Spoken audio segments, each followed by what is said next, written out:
कि गैरों के आपन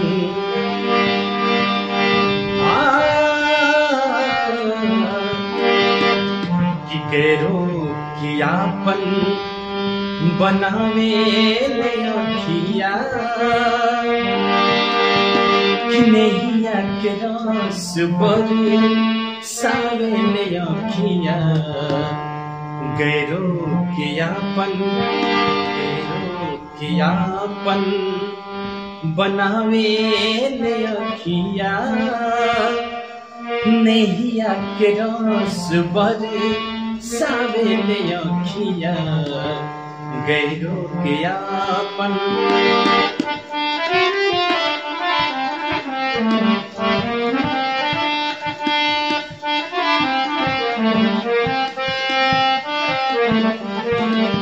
गैरों के आपन बनावे ली अखिया नेहिया के रस बरसावे ली अखिया। बहुत सुंदर भाव है।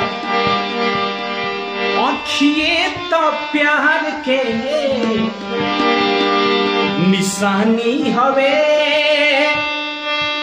और अखिए किताब के कहानी हवे।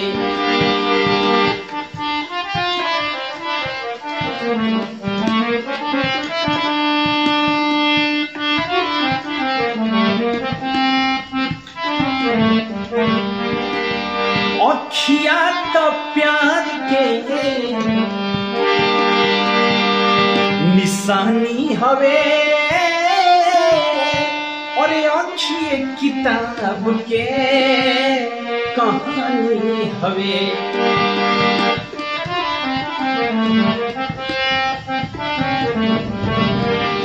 छछनत जिया के जुड़ावे ले अखिया छछनत जिया के जुड़ावे ले अखिया छछनत जिया के जुड़ावे ले अखिया नैया के रस बरसावे ले अखिया गैरों के आपन।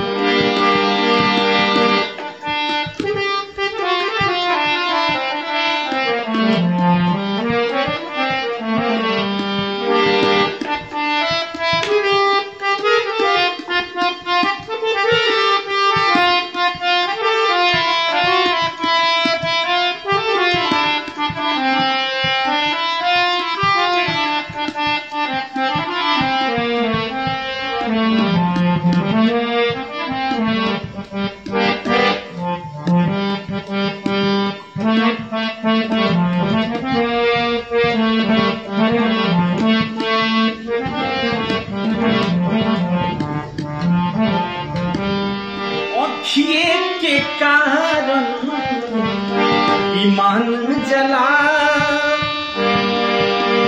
अखिए से खुद के जान जला।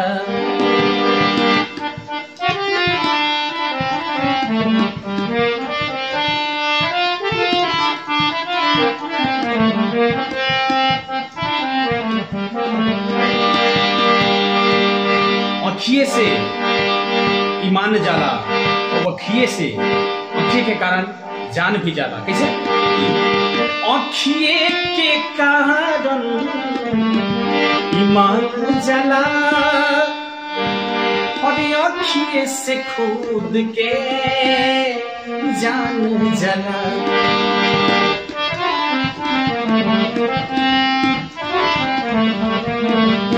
अखिए के कारण ईमान जला और अखिए से खुद के जान जला। अरे गम कत बगिया के जरावे ले अखिया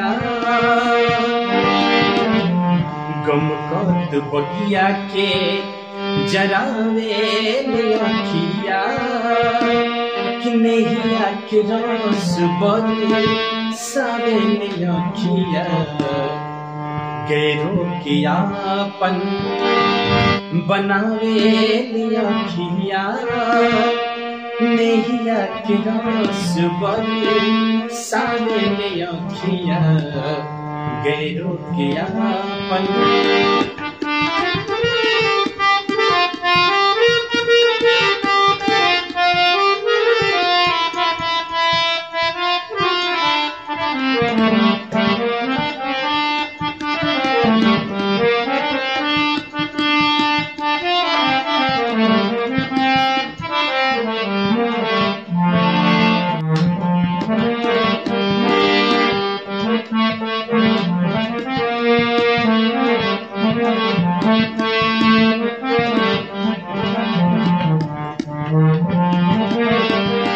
अखिए तो प्यार के निशानी हवे, हवे अखिए किताब के कहानी हवे।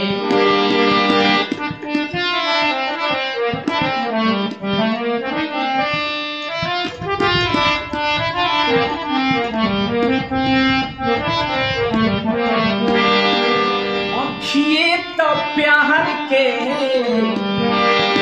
निशानी हवे, हरे अखिए किताब के कहानी हवे।